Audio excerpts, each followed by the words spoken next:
One policy made all the difference. One bold decision made all the difference.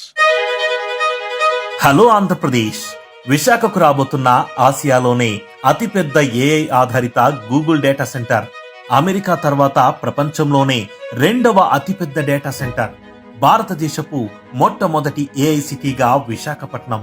తొలి దశలో 1,80,000కు పైగా ఉద్యోగాలు. సాగర తీరం విశాఖపట్నం మరో చారిత్రక ఘట్టానికి వేదిక కాబోతుంది. I believe that we are creating history, and what Hyderabad took 30 years, we will actually take not more than 10 years to achieve here in Visakhapatnam. Visionary leader Nara Chandrababu Naidu గారి నేతృత్వంలో రాష్ట్రానికి ఎవ్వరూ ఊహించని రీతిలో పెట్టుబడులొస్తున్నాయి. ఇటీవల రాష్ట్ర పెట్టుబడుల ప్రోత్సాహక మండలి SIPB ప్రపంచ టెక్నాలజీ దిగ్గజమైన గూగుల్ కు విశాఖ కేంద్రంగా దాదాపు 88,000 కోట్ల రూపాయల భారీ పెట్టుబడితో hyper scale data centre cluster ను ఏర్పాటు చేసేందుకు అనుమతి తెలిపింది. ఇది భారతదేశ డిజిటల్ మౌలిక సదుపాయాల చరిత్రలోనే అతిపెద్ద విదేశీ ప్రత్యక్ష పెట్టుబడులలో ఒకటిగా నిలవనుంది.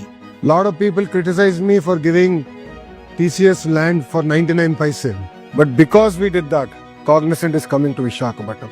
Because we did that, Accenture is coming to Visakhapatnam. Because we did that, Salapure Sattva is coming to Visakhapatnam. Answer is coming to Visakhapatnam. Google is coming to Visakhapatnam.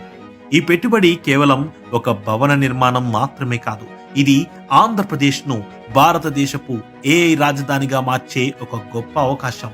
ఆసియాలోనే అతిపెద్దదైన ఈ డేటా హబ్ కు ఆమోదం తెలుపుతూ SIPB విశాఖపట్నానికి AICT Vizag అనే కొత్త branding ను ఖరారు చేసింది. ఇది త్వరలోనే గ్లోబల్ AI, క్లౌడ్ మరియు డేటా అనలిటిక్స్ హబ్ గా రూపుదిద్దుకోనుంది. ఫలితంగా కన్స్ట్రక్షన్, ఆపరేషన్స్, ఇంజనీరింగ్ మరియు సప్లై చైన్ వంటి విభాగాల్లో ఏటా 1,80,000కు పైగా ప్రత్యక్ష, పరోక్ష ఉద్యోగాలు లభించనున్నాయి. So if you look at it, all the great investments are coming here. It is going to create a vibrant ecosystem. It will create a vibrant job market. End of the day, our agenda is to create more and more jobs. It is our promise. ఈ data centre project రాష్ట్ర ఆర్థిక వ్యవస్థపై ఎంతో గొప్ప ప్రభావం చూపనుంది. దీని ద్వారా 2028-2032 మధ్య కాలంలో రాష్ట్ర GSDPకి ఏటా సగటున 10,518 కోట్ల రూపాయల అదనపు ఆదాయం లభిస్తుంది. గూగుల్ క్లౌడ్ ద్వారా రాష్ట్ర వ్యాప్తంగా వ్యాపారాలు మరియు పరిశ్రమల్లో ఉత్పాదకత పెరుగుదలతో ఏటా అదనంగా 9,553 కోట్ల రూపాయల ఆర్థిక ప్రయోజనం చేకూరనుంది. 5 ఏళ్లలో ఇది 47,720 కోట్ల రూపాయలకు చేరుతుందని అంచనా వేస్తున్నారు. ప్రస్తుతం ప్రపంచంలో డేటా సెంటర్ల సామర్థ్యంలో అమెరికాలోని వర్జీనియా 1.3 గిగావాట్స్ తో అగ్రస్థానంలో ఉంది.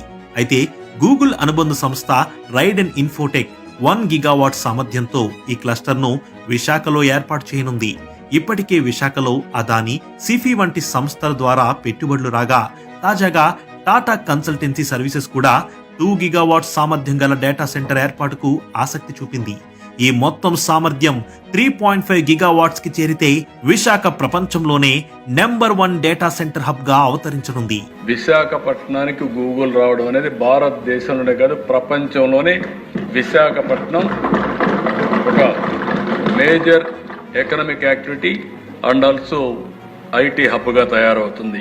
రాష్ట్ర ప్రభుత్వ పటిష్టమైన విధానాలు, వేగవంతమైన సింగిల్ విండో క్లియరెన్స్లు, నిరంతర విద్యుత్ సరఫరా హామీ వంటి అనేక అంశాలు గూగుల్ వంటి దిగ్గజాలను ఆకర్షించాయి. విశాఖపట్నం ఇప్పుడు కేవలం తీర ప్రాంత నగరం కాదు, డిజిటల్ ఇండియా మరియు ఇండియా AI మిషన్ యొక్క అంతర్జాతీయ కేంద్రంగా మారబోతుంది. ఇది కేవలం పెట్టుబడి కాదు, మనం సాకారం చేసుకుంటున్న విజన్ అంటూ ముఖ్యమంత్రి నారా చంద్రబాబు నాయుడు గారు సగర్వంగా ప్రకటించారు. స్వతంత్ర భారతదేశంలో ఆర్థిక సంస్కరణలు వచ్చిన తర్వాత సింగిల్ ఇన్వెస్ట్మెంట్ అంటే దగ్గర 10 బిలియన్ US అంటే 88,000 కోట్ల రూపాయలు రాబోయే 3 సంవత్సరాల్లో విశాఖపట్నంలో పెట్టబోతున్నారు. అది కూడా ఆర్టిఫిషియల్ ఇంటెలిజెన్స్ డేటా సెంటర్. ఇది ఒక గేమ్ చేంజర్ గా తయారవుతుంది. చంద్రబాబు నాయుడు గారి విజన్ కు అనుకూలంగా అడుగులు వేస్తూ IT శాఖ మంత్రి నారా లోకేష్ గారు ఈ పెట్టుబడుల రాకలో కీలక పాత్ర పోషించారు. ఆంధ్రప్రదేశ్ యువతకు ప్రపంచ స్థాయి ఉద్యోగ అవకాశాలను సృష్టిస్తూ రాష్ట్రాభివృద్ధికి కొత్త దిశానిర్దేశం చేయనుంది.